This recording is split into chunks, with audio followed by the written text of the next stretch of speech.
Dieu soit avec vous. Aujourd'hui, je voulais partager avec vous notre message qui se trouve dans Matthieu, chapitre 28. Matthieu, chapitre 28. Le message va être situé à partir de verset 17 avant.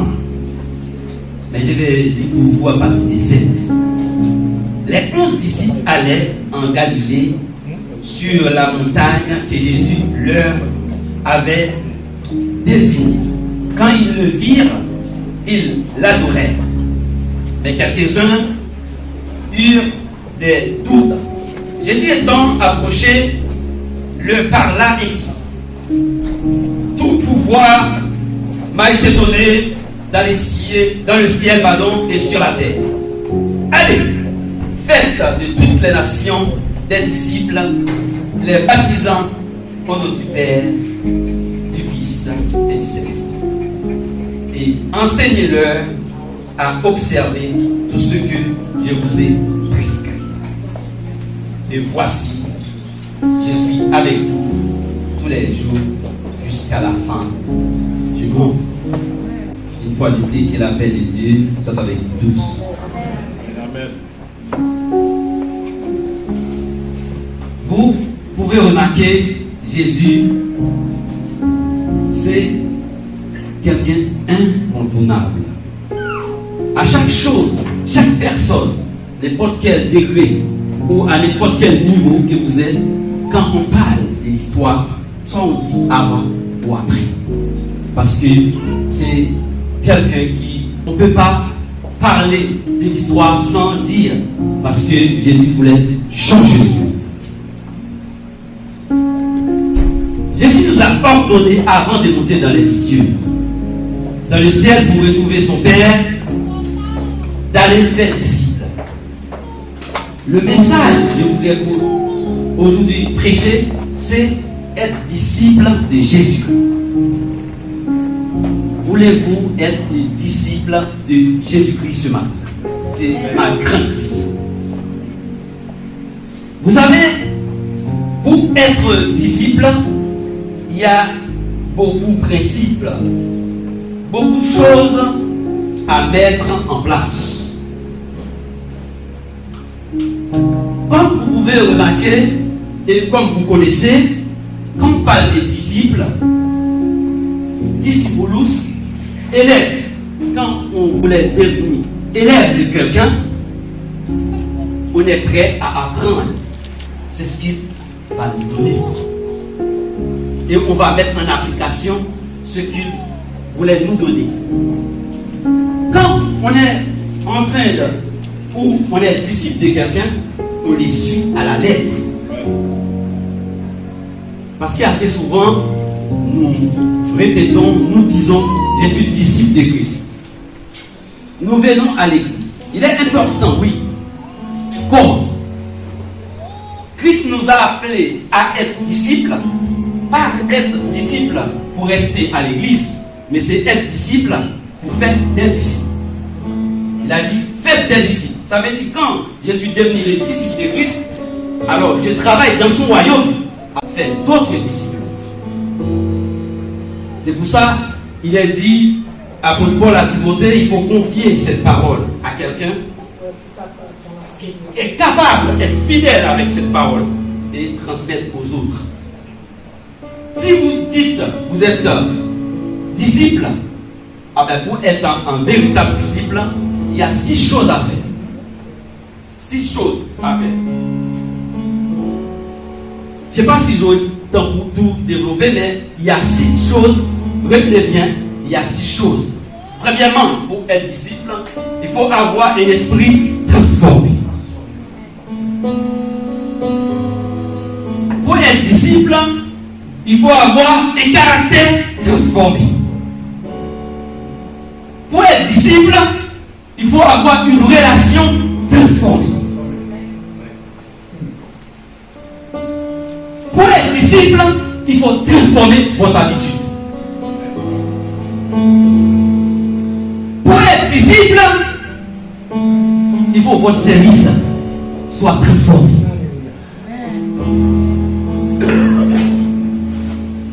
Pour être disciple, votre influence devrait être transformée.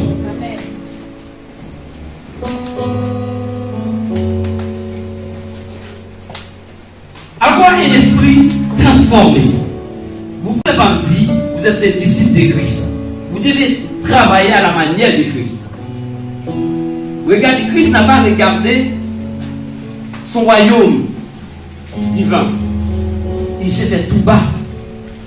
Il s'humilie pour venir jusqu'à nous. Pour nous donner la vie. Pour avoir un esprit transformé. Regardez ce qu'il a dit aux Romains. Le chapitre 12. Je vous exhorte donc, frères, par la compassion de Dieu, à offrir vos corps comme des sacrifices vivants, saints, agréables à Dieu. Celui qui sera de votre part un culte raisonnable.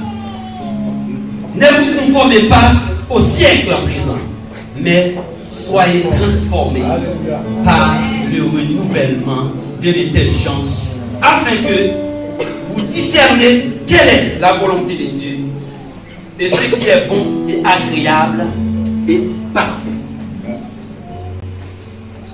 Pour être disciple de Dieu, pour avoir un esprit qui est transformé, nous avons pour devoir de changer notre attitude. Nous devons chercher, premièrement, ce qui est agréable à Dieu. Pas selon notre Dieu, notre yeux humain, pas selon notre désir. Un esprit transformé, c'est un esprit qui voit comme yeux de Dieu. Dieu nous a vu comment? Malgré nos manquements, malgré tout ce qu'on a fait, qui sont désagréables aux yeux de Dieu, mais il est toujours prêt à nous pardonner. Il tend la main à nous. Tenez-vous vos mains à vos amis. Tenez-vous vos mains à vos frères. Juste un regard, on est déjà plus vieux de voir ses frères. Être un disciple, notre esprit a besoin de transformer à la manière de Jésus-Christ. De voir les choses d'autre manière. Pas d'une façon humaine, mais divinement. De voir dans l'amour de Dieu à manifester à travers Jésus-Christ. Avoir un caractère transformé. Assez souvent, nous, quand nous vivons, nous restons par rapport à notre environnement. Nous disons, quand quelqu'un nous parle, la première chose qui vient à l'idée, mais attention, moi je suis le fils ou la fille de ma mère. Alors là, elle me dit, attention, on voulait ressortir de nous, de notre intérieur, pour montrer qui nous sommes. Mes amis, nous devons avoir un caractère de Christ. On a besoin de quoi de Christ? De la charité. Avez-vous l'amour pour votre frère? Vous ne pouvez pas avoir l'amour pour Christ et pas avoir l'amour pour ceux ou celles qui sont à côté de vous. Est-ce que vous voyez Christ? Non, vous voyez moi. Si je dis j'ai de l'amour pour Christ en tant que disciple transformé, pourquoi je ne peux pas avoir d'amour pour vous? Pourquoi j'ai du mal à vous embrasser? Pourquoi je suis obligé de regarder X ou Y pour une raison quelconque? Christ nous a appelés à être transformés.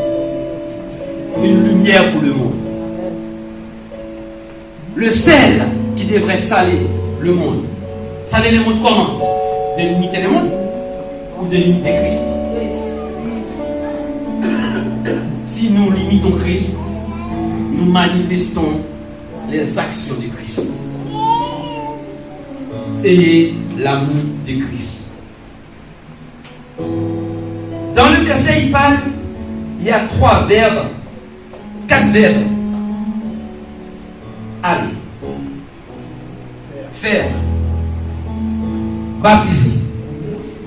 Enseignez. 4 verbes.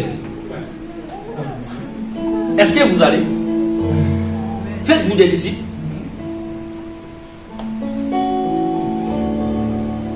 Parfois, nous venons à l'église tous les dimanches.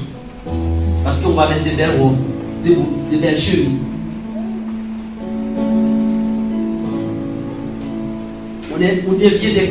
On devient des chrétiens dimanche. Personne qu'on attendait, c'est pas lui. Mais elle mange avec tout, à n'importe qui. Il ne fait pas attention à personne. Jésus les a répondu: non, je ne suis pas venu pour ceux qui n'ont pas besoin, pour ceux qui ne sont pas malades. Parfois, nos amis, nos frères pourraient avoir une maladie quelconque qui pourrait être longue.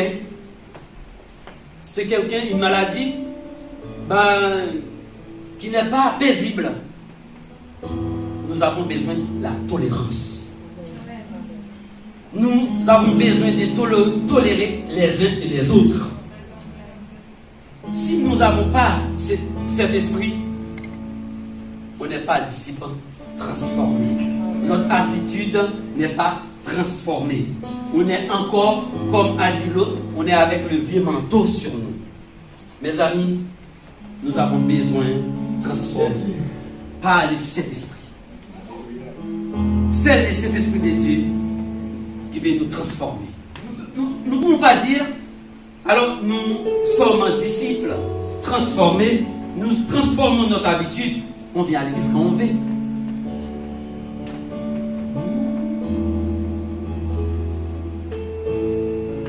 On ne peut pas prendre l'habitude, quand chez moi, je mange du riz quand je veux, l'église, on le considère comme le riz.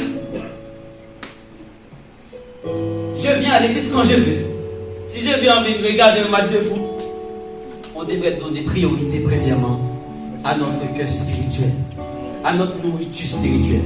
Tout un disciple transformé. Changer une relation transformée. Quand on transforme une relation, la relation qu'on avait avant, si j'entame une relation avec personne, aujourd'hui, il y a des choses qu'on va partager ensemble. Le comportement que j'avais avant, ça va changer. Si la personne avant, on n'entame pas une relation, peut-être avant, quand je vis la personne, quand je vois dans la rue, je dis bonjour, ça va? Mais quand il y a une relation, il y a des discussions. On parle. Entamez-vous une relation avec Christ ce matin? Est-ce que vous lui parlez? Quel type de relation? Si votre relation en tant que disciple est transformée, votre relation va être celle avec vos frères. Vous n'allez pas dire que vous avez une bonne relation avec Christ et vous restez chez vous, vous dites que vous allez adorer tout seul. Est-ce que Jésus, qui est notre modèle, il reste seulement au milieu des disciples? Non. Il est parti dans les montagnes. Il y a des gens, des aveugles, il fait voir, les boiteux. Mais s'il restait juste au milieu de ses disciples, il allait rater son royaume. D'où il a dit, tout pouvoir m'a été donné dans les cieux et sur la terre. Et ce pouvoir qui a été donné à Christ, Dieu lui offre, il nous donne, si on est fidèle avec lui. Si on reste dans sa parole. Jésus a pris l'habitude. Qu'est-ce qu'il a fait? De jeûner dans la prière et prendre l'habitude à enseigner. Et vous, nous prenons quoi comme habitude? Regardez un match de foot, regardez un bon film, regardez un bon série. Christ nous a demandé de mettre notre foi en action ce matin. Parfois, nous avons peur d'y aller. Écoute, juste en France, nous avons peur d'aller annoncer la bonne nouvelle. Mais si on vous dit d'aller dans les pays musulmans, là, ils torturent les chrétiens. Vous savez, dans des pays arabes comme Algérie, il y a des gens, ils cherchent des trous pour adorer Dieu. Et en France, on est libre. Et pourtant, on n'est pas prêt en tant que disciple pour faire notre mission. Les amis, l'Église a sa mission, c'est aller faire des disciples. On n'est pas disciple pour rester à la maison, à l'église, mais on est disciple pour aller faire disciple. C'est un travailleur pour le royaume des cieux. Notre mission, c'est aller dire à le monde que Christ est mort pour eux. Christ est un Christ d'amour qui peut changer leur vie. Même quand la personne s'émigre dans les drogues, alcool, mais nous devons aller dire, vous savez, il y a quelqu'un qui vous aime. Il y a eu un monsieur, un jour j'ai regardé sur Facebook, qui donne des témoignages. Mais c'est un témoignage vivant. C'était un fils de pasteur. La plupart du temps, quand la vie est belle, on a tout ce que nous désirons, nous souhaitons avoir. À partir de là, parfois, non seulement on ne voulait pas venir à l'église, on ne voulait pas adorer Dieu parce que la vie est rose, soi-disant rose, on n'est pas prêt. Et quand les difficultés arrivent, on pense à Dieu. Oh Seigneur, il n'y a pas plus bon prédicateur, plus bonne personne qui nous a prié en prière, en jeûne, parce que c'est Dieu. Et le jeune homme a pris l'habitude d'aller faire évangélisation avec son père. Et c'était un moment, il y avait neige. C'était aux États-Unis, ça a été passé, le témoignage. Et un bon matin, le jeune homme arrive, il se lève et s'habille, il dit son père, on y va, on va faire l'évangélisation comme d'habitude. Et son père a trouvé, vous savez qu'il y a, quand des gens, il y a des moyens, des belles maisons comme ils souhaiteraient, des belles voitures, il a trié, des beaux enfants, Dieu les a donnés, avec des conforts. Dieu ne nous appelle pas d'être confort à l'église, non. C'est pour ça qu'il a dit, prends vos croix. Un croix, c'est pas facile, vous avez vu. Prends notre croix, et suis-moi. Prends les difficultés, et suis-moi. Il n'a pas dit, prends des belles voitures, prends les difficultés, et suis-moi. Quand on est dans des difficultés, on voulait prier. Mais vous savez, à l'église, votre travail, votre mission, faire des disciples, même quand les bons temps et les mauvais temps, il faut les faire. D'en faire, aller, il n'a pas précisé quel temps. Moi, je t'envoie, point bas. Mais il y a une promesse derrière.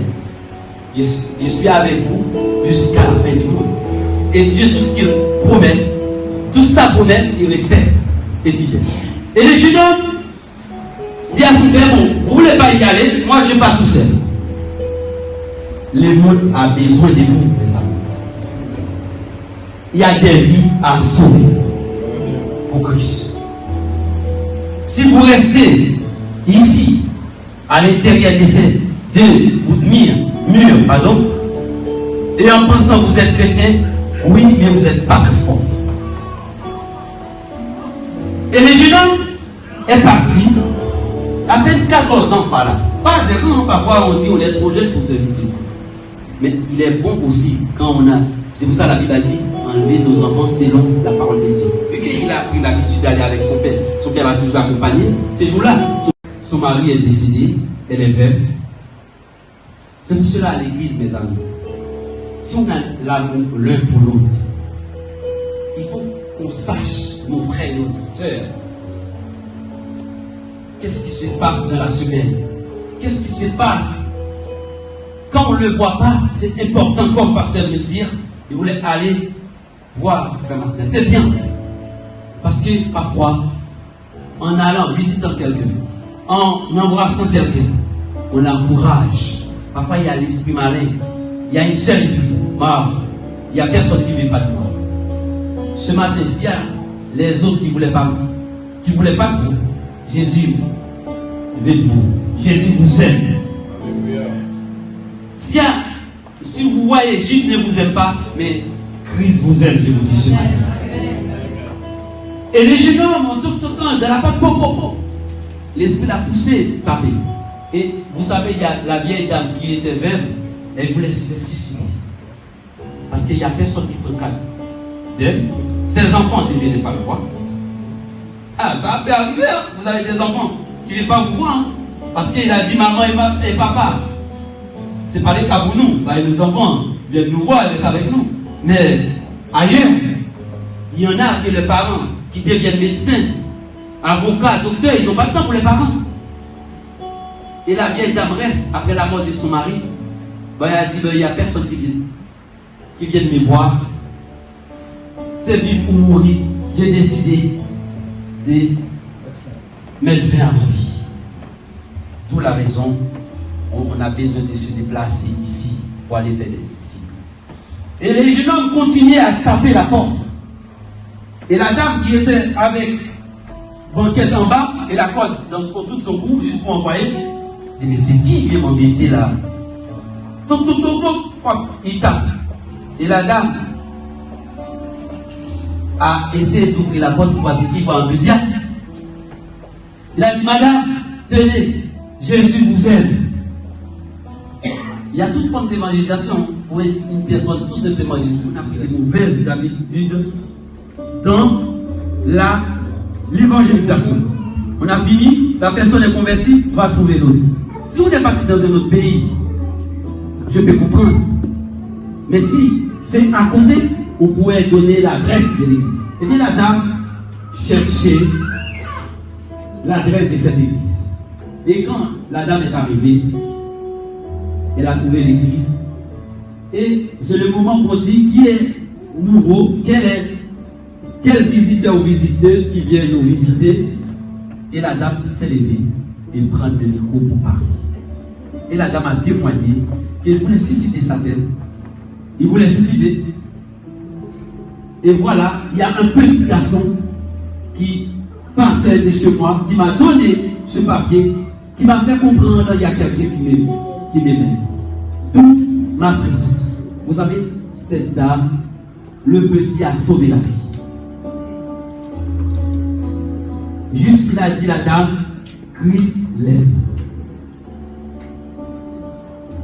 D'où notre mission ce matin. Nous devons aller pour dire au monde combien Christ est bon, combien Christ miséricorde Dieu. Quand Christ dit allez et faites des disciples, il a demandé pour baptiser. Vous n'allez pas dire vous êtes disciple de Christ, vous avez 13 ans, 14 ans et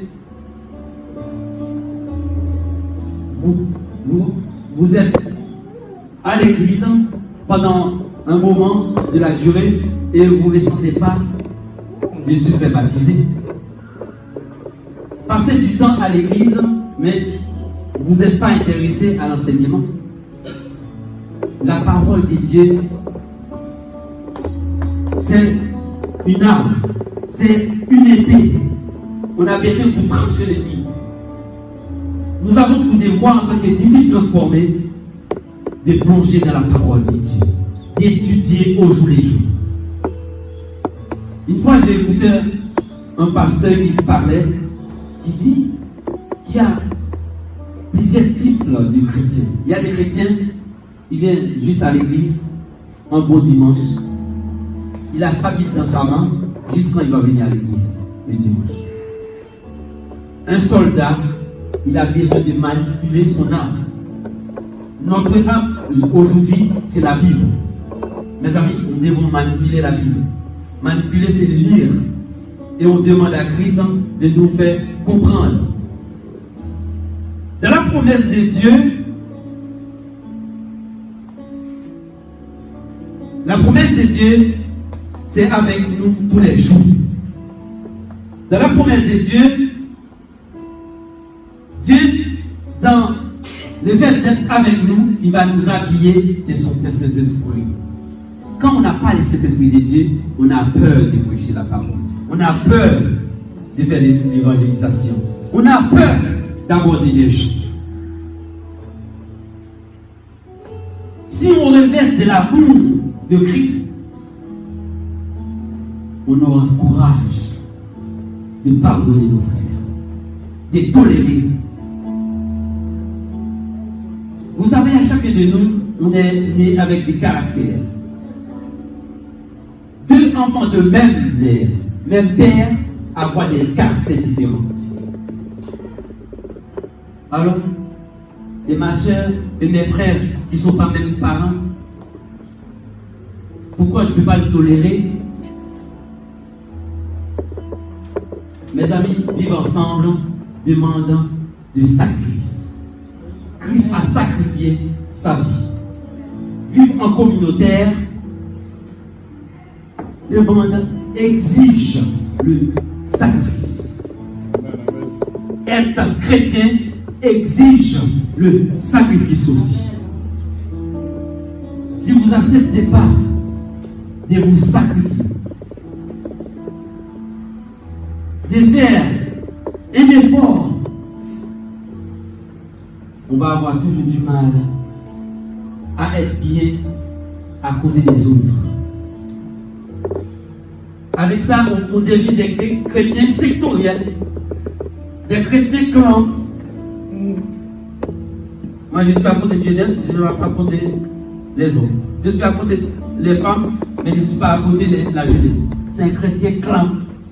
Je suis à côté de Rosely, mais je ne suis pas à côté de Pasteur Claudie. Chrétien clan. Est-ce que Christ, regardez même les gens qui voulaient lapider, qui voulaient crucifier, il a dit quoi? Pardonne-les. Parce qu'ils ne savent pas ce qu'ils font. Mais pourquoi vous avez clan à l'église? Je suis Pasteur Claudie, je ne suis pas Pasteur Claudie. Moi je suis avec chrétien, quand à l'église, moi je ne peux pas le voir.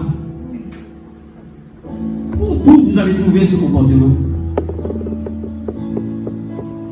Mes amis, nous en tant que chrétiens, on a un seul modèle, pas les pasteurs, pas les prédicateurs, c'est Christ. Le pasteur humain comme nous. Christ était Dieu, 100% Dieu et 100% humain. Mais il a bien manœuvré son humanité. Nous aussi, si on a laissé l'esprit au-dessus de nos corps, avant, on va être transformé par le Saint-Esprit. Pour terminer, je vais vous inviter à regarder avec moi dans Philippiens chapitre 2. C'est Philippiens chapitre 2, le verset 5. Dans Philippiens chapitre 2, attendez ma soeur, il y a une question de soumission. L'humanité de Christ lui a permis de dépouiller des droits et privilèges de sa divinité pour vivre parmi nous et comme l'un de nous. Regardez avec moi dans Philippiens chapitre 2, à partir du verset 5. Ayez en vous les sentiments qui étaient en Jésus-Christ, existant en forme de Dieu.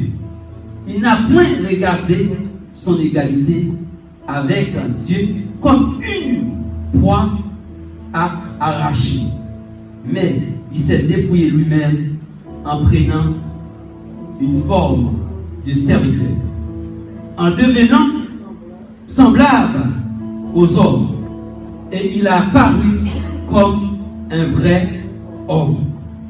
Il s'est humilié lui-même et rendant obéissant jusqu'à la mort, même jusqu'à la mort de la croix.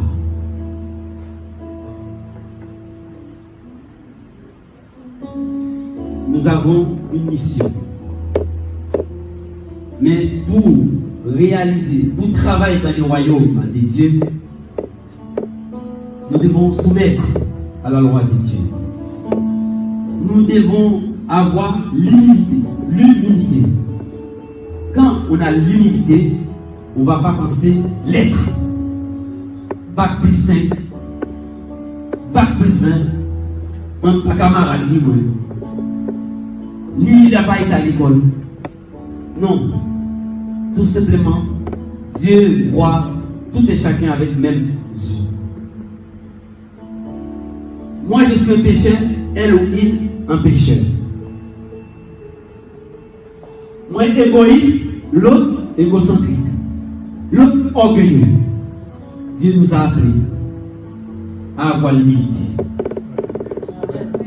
de nous dépouiller de toute part qu'on a, des classes qu'on a, de telle famille nous sommes, mais de nous faire en tant que serviteurs. Dieu nous a appelés à être serviteurs. Quand on est serviteur, le serviteur, ce n'est pas pour assis pour attendre les autres d'être servi, mais c'est servir les autres. On est là pour servir le monde, de les orienter, adopter Christ. Mes amis, nous devons travailler avec Christ, pour Christ et pas Christ. Que Dieu bénisse.